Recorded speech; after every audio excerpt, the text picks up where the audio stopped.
get them out of the way real quick, and we don't have anything. But you can see the effects to the social life that there was something. And it must have been bad enough that we psychologically beating ourselves up because we can't make it, we're not recognized, we're just pushed around in society, we have no voice in government. I mean, on and on about us being displaced. So you can see the results when you talk to a kupuna of Hawaiian ancestry that they don't have and understand, because we don't have that kind of focus on the bad things that other nationalities do.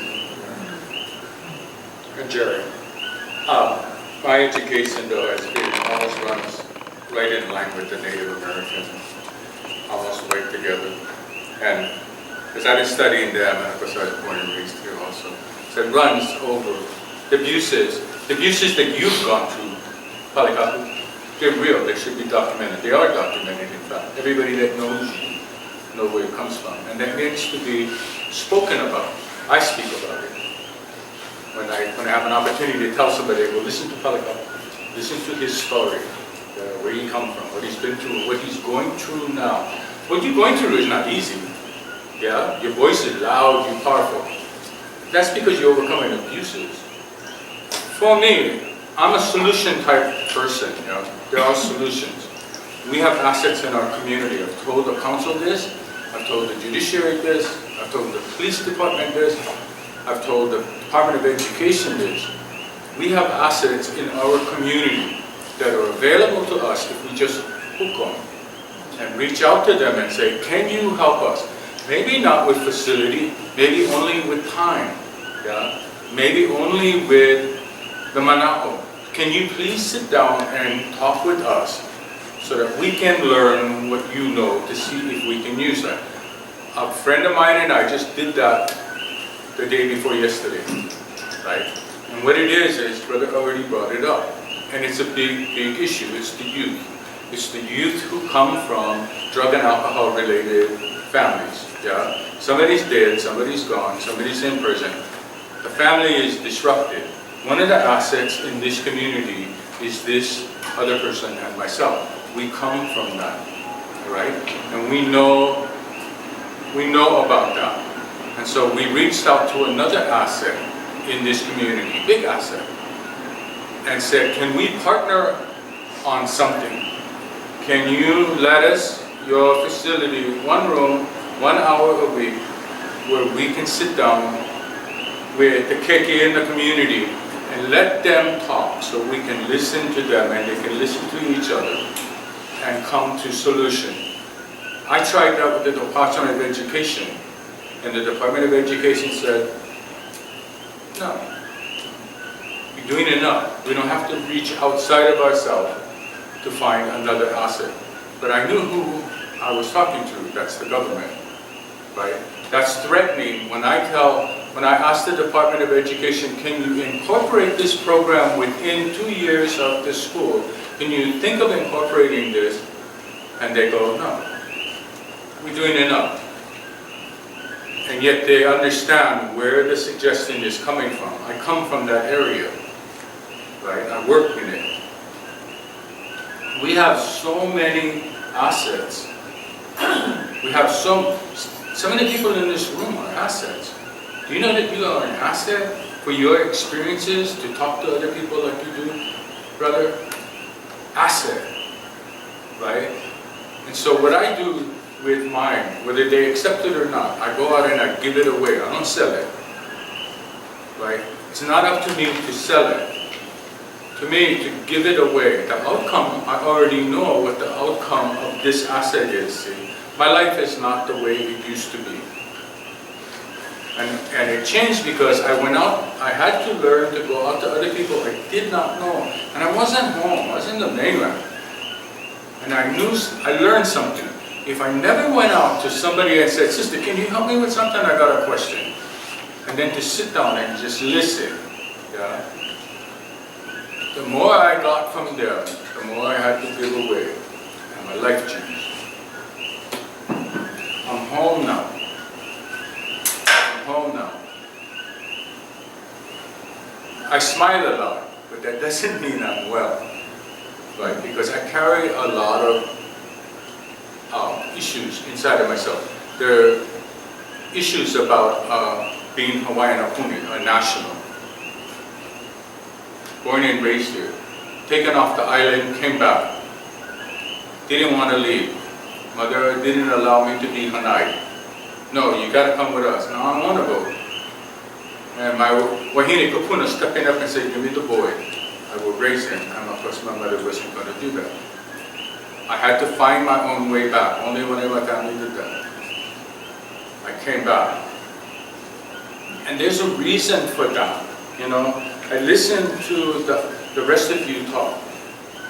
Maoli, Apuni, Kama'aina, whatever. I listen to you talk. I don't listen to your mouth. I listen to your now. That's always been a thing with me. I listen to your now. I listen to your spirit talk, not your head. Because that's the real thing. And everybody in this room has positive experiences. You guys have assets. I know I do. I know whatever area that I am. When it comes to drug and alcohol, when it comes to adolescence, behavioral change, yeah, that's where I come from. That's my kuleana. When it comes to families, keeping them together. When it comes to working with men of violence, that's my kuleana. That's my asset. If any of you have someone in your family who is going through something like that, I don't have a problem with you calling me up and say, can you come, Coco? Can you come help? Can you come listen to my boy? Can you come listen to my daughter? Yeah? I cannot hold that for myself. That is wrong for me to hold that to myself without putting it out. And we have in this community assets. And we need to hook them. I came to, one of the reasons why I came tonight, yeah, is when I learned through the email that this whole thing was pro se. Wow. I need to listen to the people who outside of professionals, the lawyers, right? Who have learned to do the hokai themselves, the journey themselves. They are doing it themselves. I need to come, I need to watch that. I need to learn that. Right? That's an asset for me. So, my solution self is this, is we have the solutions everywhere, through all of the islands. If we could categorize those assets and know where they are, and who the people are that we can touch, that we can reach out to them and say, can you help me? And then they will sit and listen. The solution is in the word duplication. Yeah. I don't know if you guys know about that idea. One of the things I used to teach my kids was duplication. Find somebody who knows how to do it, knows what you want, and do what they do. Simple. A lot of lives change. The reason to come tonight to listen to the processes is duplication. If brothers are getting successes and I duplicate, what am I going to get? Success. Right? It might be a little bit different, but I want to get success. We're up against a bunch of crap, and it's not getting better. It's getting worse. We did to do pro se because we had 30 days to file. But realized that pro se was temporary because we're an organization. We cannot call pro se, we have to have an attorney to represent it. Unless we're individuals, not a 501c3, then we could go pro se. But we were told that because we're an organization, we have to have an attorney. So pro se is just a process, In a lot of organizations, you can't go pro se, and we cannot.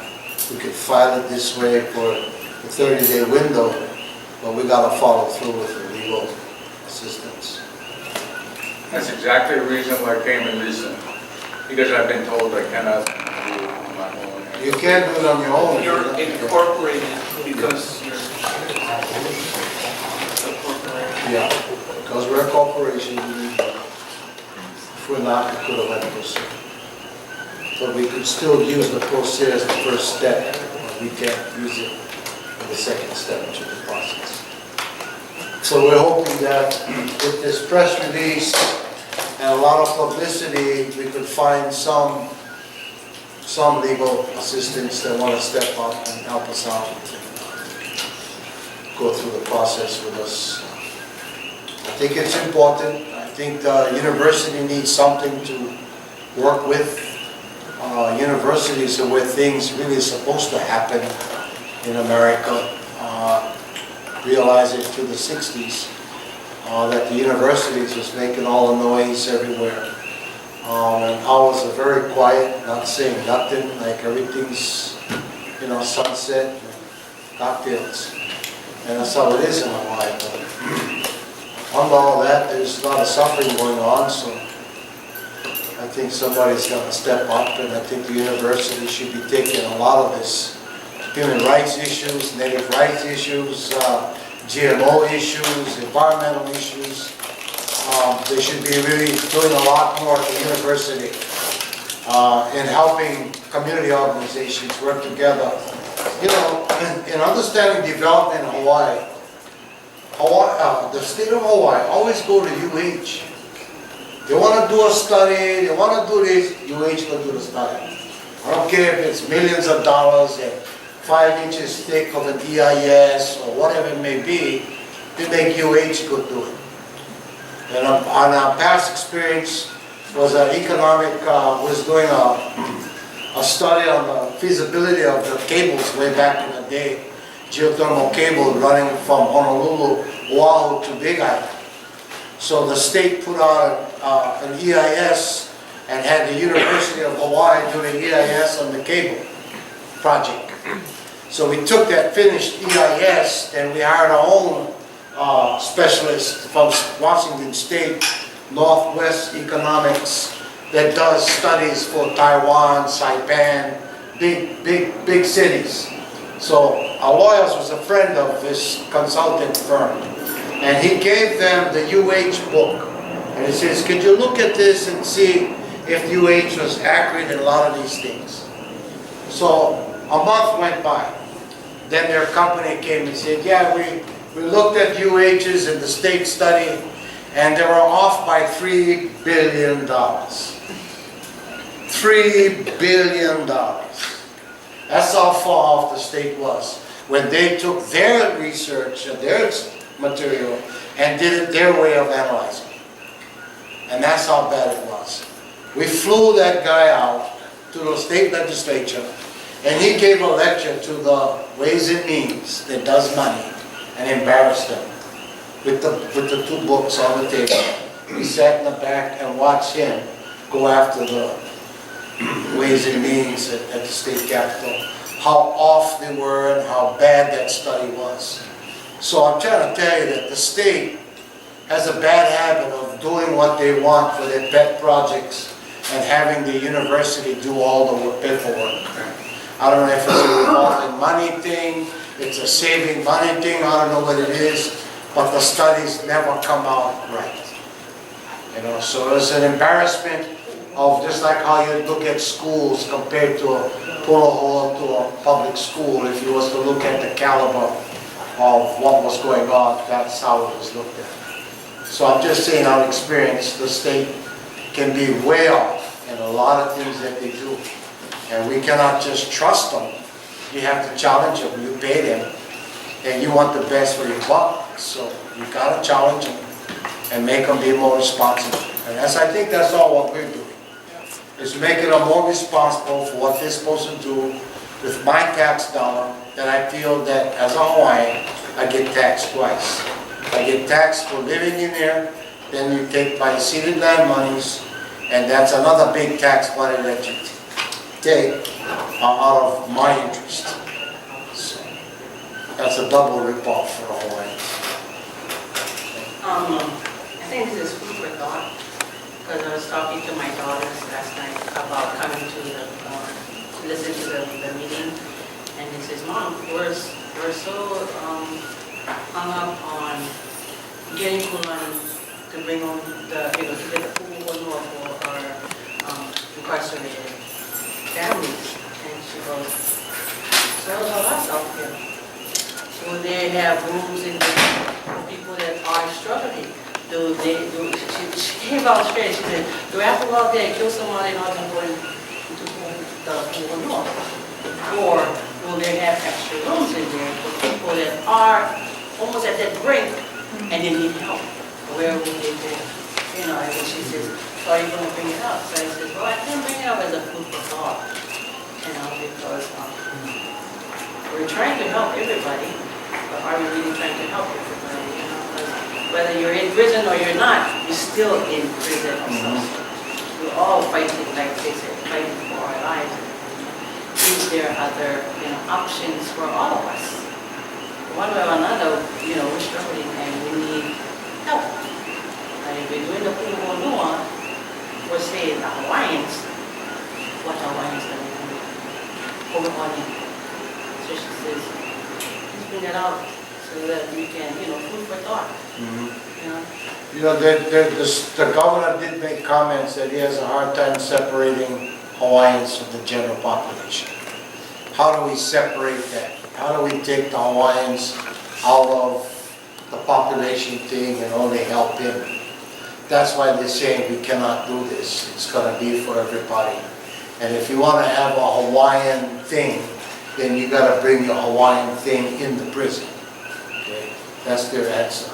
And we're saying that, well, if you're grumbling because we're doing Hawaiians only, then we'll make one bed for Haole, one bed for Kapani, one bed for Pake, and one bed for Filipino. I mean, we'll make that adjustment, but we're dealing with the meat of everything, the main thing. And we're talking about not that the prison, that the judge is going to sentence you right from there to us, to our program. It was the one on your way out. You did your time already. You're on your way home. So how you get treated on your last year before you get home is the key part. I understand that as being one of those back in the years, going to the same prison system, doing 5 years, and on my way last year at home, I go home just as broke and more broke than I went in. Okay. And then your responsibilities got bigger because your kids got older. Right? So you got bigger responsibilities. So I see the last year is what we're trying to say to help the Hawaiian out. And in this last year, he'll be assembling, working to make like an outside job, making $10 or more an hour in this system that we're talking about. And it's being treated different in the system. It doesn't have like how systems look at schedules and this program. No, it's like your Pu'uhonua is an umbrella. Your attitude and treatment in that place is 24/7, not just 1 hour at the program. No, all the time you're going to be treated that way.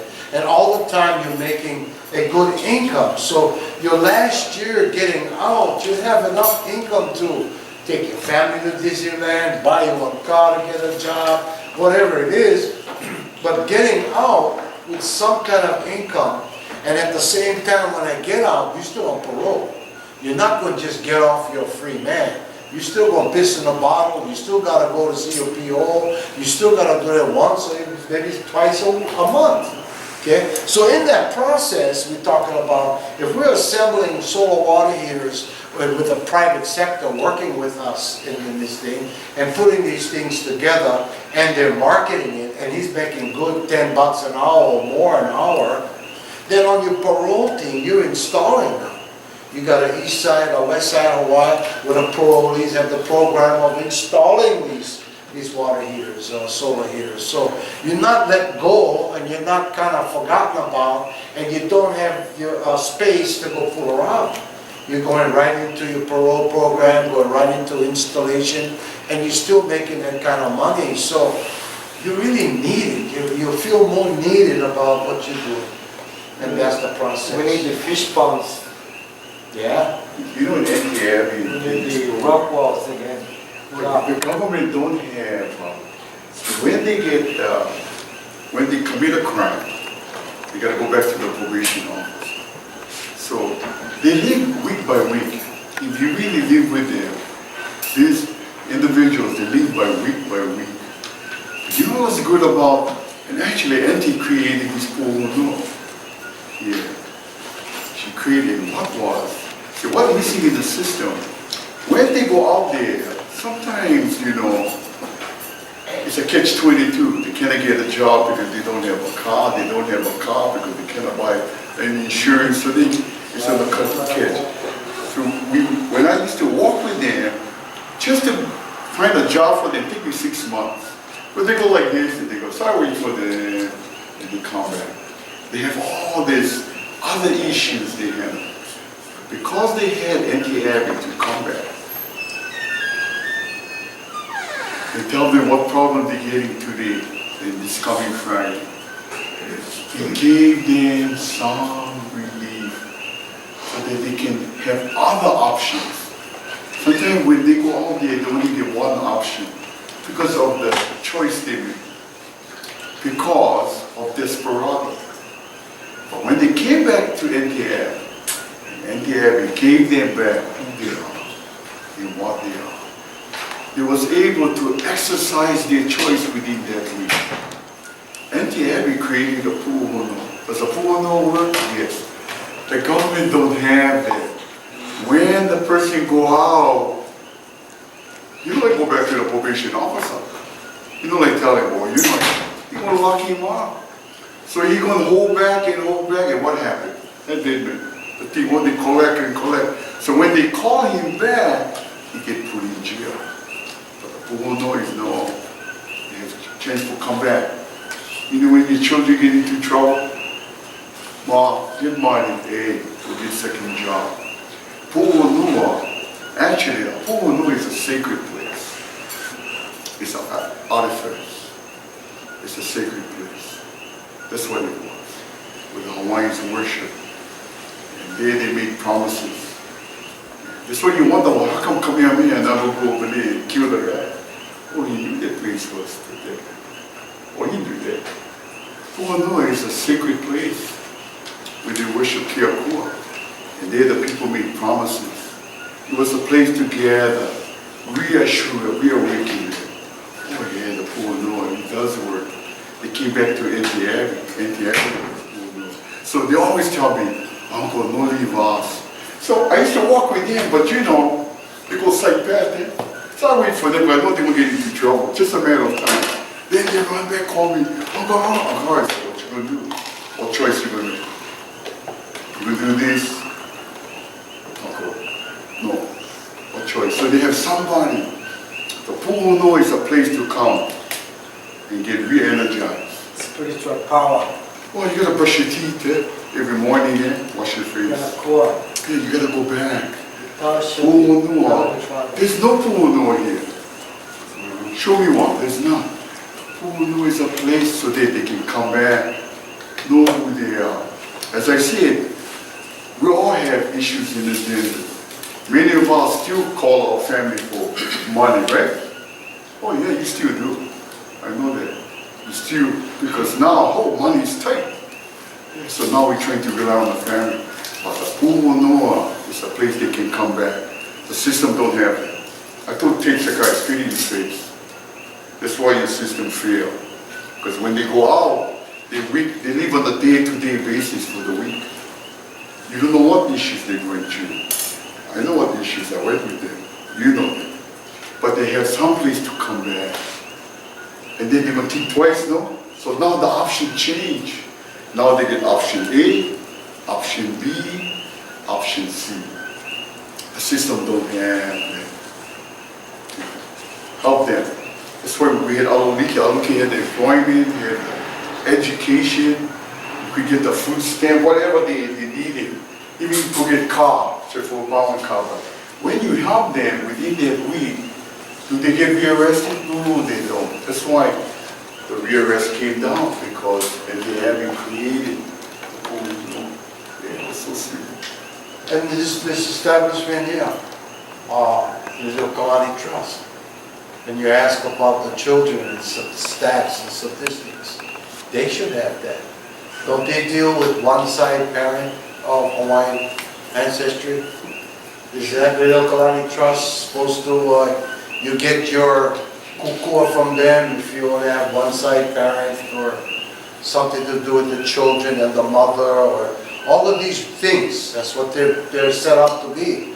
So what is their contribution to the situation when father's in court, mother's sitting in the bench waiting for results, and where is Little Kulani Trust at that point?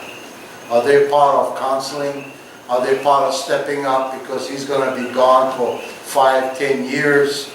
Now they're going to have to go down and what? Get reapplied, be told by somebody about the program, or do they step up to the plate already and understand that? And I brought it, premeditate the problem and not wait for you to drive up here to the door and say, look, times have changed, we got to go outside in the community and do some preventive problem solving, preventive problem, instead of allow it to happen and then we kick in our efforts or our mission is when they already break up. So you think about just that right here and what they're supposed to do. Well, are you living the 1980 or the 2013? What if you, it said, if the governor's saying the reason they can't do it is because you're not, you want it to be at least the pilot project, all Hawaiians. What if you just said, okay, we're going to do this Hawaiian program here, and if there are some prisoners that are in Hawaiian and want to come in and do the Hawaiian program, as you set it up, okay. So I would call the bluff. I mean, in other words, if it's the difference between you're being able to start this now and do it and say this is, we're designing it on this cultural model, and this is our preference, but we're not, going to exclude someone just because they don't have a mother or father or whatever blood amount, and examine everybody for what blood they have. And we're going to do it, but it's going to be the Hawaiian program. It's not going to be integrating all of this, and just in the same way whether it's a language or it's a culture or it's a sense of place. So I know that you would prefer, because you feel that you could be most successful and do it and relate, but I think that if he's saying, oh no, the reason is X, well let's just move X right out of the way and bring it on, and we're going to go ahead and do it. Anyway, I just... Can we keep it separate though? No. Keep them in one? No. It's not a program. Huh? It's not a program. No. No. It's our way of life. Yeah. It's not a program. Right. When every night we work with the kids, we never use no Western way. Potatoes and pork don't work together. Never did. Because Hawaiians are simple people. They're different. The people from they're all technical people. They're all there for make money. Hawaiians, they don't care about that. So you give them one land, you get food with the kids. They know all these kind of shareholders and all this other stuff. That's right. They don't have their mentality. No, this is not a program. Sorry, it's not a program. It's our life, our lifestyle that was taken away. Yes, this is no program. Well, you think this thing will work with NTR? If we use that bagels, it'll never work. You know why? Because the kids would fight back. And the parents, because the abuse is there. Not reported. Yeah, I can't help your God. We go look for a job, we never can get a job. They look my last name, well, you ain't getting a job. Mom used to go to the store, she tell her, my father was a policeman, lucky my father was a cop. Oh, okay, we'll give you credit charge. Oh yeah, you talk about abuse. No, this is not a program. Well, I'm not saying a program. No, it's not a program. You do it. It has nothing to do with programs. Okay, I'm not saying a program. No, it has nothing to do with a program. Okay, I agree with you. Yes, it's a I agree with Pu'uhonua. It's our way of life. As NTIB said, if we're not going to take control, they're going to push us off this island. I'm telling you the truth. Yeah. You get it right. Yeah. No, this is no program. This is No, not I a agree. program. That's what the governor said. Let's just have it We as care one about the program. governor. You can't do that. Yeah. You have to have the whole place But it's not a completely program. as a way of life. Yeah. It's not a program. It's Pu'uhonua and how the Hawaiians live. And they have no proof of their programs working. Right, it didn't Nothing. work. Well, Nothing. American been here for 200 years. That's all they got to prove. Ron, you came in and. 200 years America came here. 200 years they exist. What they have shown. Oh my God. Hawaiians been here 2,000 years. They were prosperous. They were well. Too bad Kamehameha never had his battle. Too bad he never had the F-16s and the submarine. Talk about guns. But Hawaiians are humble. Why? Because they went through hell. The Maka'ana were the one that suffered. It wasn't the elites. It was the Maka'ana that suffered. The people. The simple people. Program, it's not sustainable. That's the problem with people in the world today. Everything is all rigid to the corporation. This whole world is owned by the corporation. Right. America is sold by the corporation. You gotta find out where your IRS is coming from. No, it's not a program. Please. This is our life. It's a way of life. We're not angry at them. Just give our rights back. We don't want to be prisoners anymore on this island. Yeah. Give our children what we really are. You look at the Hawaiian kids, they're all doing this rap and they're losing it. I tell the kids, don't do that. You wouldn't mean it. They think you paeles. Black. Yeah, they think you paeles. Hey, you Hawaiian. So the kids today are taking all the Western, and what happened? The way of life is not there anymore. There's no way of life anymore. It's gone. We are following, we're all like robots, all of us. Like somebody told me, what, the GMO? Oh, okay. So what about you drinking, you smoking, and you watching pornography and all that? So you're going to give that up too? So you only going to look on GMO? If we got to go, we go all the way right. We cannot go left or halfway. So the guys tell me GMO, oh, I'm against GMO. But I told them, okay, so you're going all the way GMO? So what about all this pornography, all this stuff you do beside nobody knowing about it? And you're cheating at your job and giving your mother-in-law hell. And now you tell me, you want to do this right? Then what? Give me a break. And the Abby, I tell you, she said you got to go all the way right. Who do you think running this world? Not us. Not the United States government. But lucky we have the United States. No, I say that because he give us the right for freedom. I know if the other guys would challenge us, they would have slaughtered all us off the land. But America is good. They're there for freedom. But we're just fighting for us. Yeah, our right. It's not a program. It's a way of our life. Yeah. And we have to bring it back. And why? We got to save our children. Can I try focus a little bit? Sorry. When Aloha speaks, I hear Auntie Eleanor, and Auntie Eleanor's dream was to do on Pu'uhonua one in every community, so that it wasn't just for people in prison, so that when the parents know that they're going the wrong way, to send them there, right? So I think, so we're talking about how do we puka through so that everything going get changed, right? And I think that's what we're trying to do.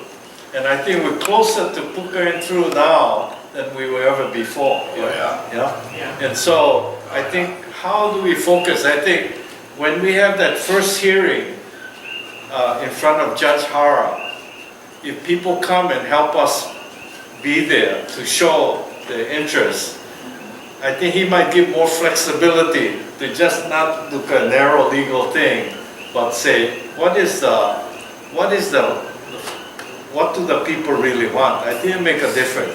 And then I think Uncle Howard, you better come Wednesday. We're at the OHA trustees meeting because I'm gonna meet them. we are not 1 just. o'clock at my farmer's market. Okay. KBFA. Oh, okay. I wanna see, what is his name? Come on. Oh, I wanna talk to him. No, that's Howard's good friend, coming out Graham. Yeah, he came to Abbey Yeah. when he was way left field. Yeah. Look at 2 days, smelling good. Yeah. And then I just had I was right by the way, funny how things happen these past 2 days. My dogs were barking, so I went to the road and then Haunani, who handles the Alawiki Kupuna program. She said, Uncle Howard, do you know that they're going to cut the Kupuna program? I thought, what? OHA is everything is education. What? I thought, I don't see coming out. So we're going to meet with them 1 o'clock at our place. At your farm? No, we'll be at the farmer's market across Home Depot. We'll be 1 o'clock. I want to talk to you. Right. Oh, but Kamanao came over twice to meet with us, and Howard was there with us at one of the meetings. And out of the meeting, when Palikapu was sharing his idea of putting pressure on the Hawaiian Ali'i Trust to do their role. Yeah? Kamanao was shaking his head so that he said, is this on for the record? Okay. Oh, yeah. Oh, yeah. Dalama, man, I said, you know, we get 60, we get at least, Yeah, we have 1,600. you know, 1,600, everybody give $1 each. You know, all this pala, you know? And lots of mahalo to our legal. Also to KLCC for allowing us the Yeah, facilities. thank you, Ken. Yeah, mahalo. Yeah, we're keeping you up late too. Yeah, KLCC has provided the coffee for us. No, thank you, Yeah. thank you. Yeah. But, you know, the stats you talk about, a lot of it can come from QLCC. I think they do have a lot of stats and records on what they do with the one-sided parent. I know my daughter is attending the University of Utah. She wants to be a PA. But you know, you scholar, oh, they're very good down there. Oh, yeah. So what happened was she went to her first year, but because she had a brain injury, again, because of this, they made her work so hard she got hurt. So her left eye, she's blind. So then what happened was she told them they gotta accommodate her for take the test. They refused to accommodate her. You have the policy to, so finally, I called her morning, lunch, and evening. I said, so where you at? You know, okay, that's all I want to know. So today, she already called the American Civil Liberties coming in. And then she already called the Ombudsman Affairs. So they coming into there and investigating what is happening. So I told her, so, but now, what we gonna do? Yeah, that went all the way, very good. So I told her, make sure that lawyer, the one you go, you check him out. I don't care what you tell me about him. You go find out about him. If he's too young, you don't want him. You want older guys who have really experience in this kind of case. You don't want these young guys. So she had a young boy, Tongan boy, so they think it was Polynesian could help her. Ah, that guy had no balls. Yeah. Just by listening what he did, I tell her, get rid of him. He's too young, he don't have the experience. So my daughter is there, so I told her, you need to go call Senator. You need to get the Hawaiians involved to let your publicity need to go in the newspaper. But what's going to happen, the university don't realize the federal going to cut the funds. Yeah, and took this small little minority Hawaiian girl from Hawaii push these guys, and they're arrogant. They think they own the world. But my daughter, she's been fighting UH, she's been fighting DYU, she's been fighting Manoa. The university is so corrupted, tell you, but I mean, I listen to her and then she tells me, Dad, no, I'm not worrying about me, you. What's your next move? Oh, Daddy, I want to work and I want to make sure this thing is done. But one thing with the American Liberty, they want to put her back into the school, too with them. They want to get her, make sure she graduates. But they're going to have a, what they call that? Powwow with the university. Negotiation. If you don't do this for her, you cut the funds. So I'm proud of her. And she's opening way for other minorities who go to college and go through the same. But a lot of the kids, they don't want to fight back because if they get bad reputation, the other universities don't take them in. Yeah, that's why the kids don't fight back. They call that discrimination, eh? Oh, more than that. Huh? More than that. All right. Love you guys. Yeah. Okay. I'll be there. Love you. Yeah. So, you have a right to our Nikki. Yeah. She's the administrator. She has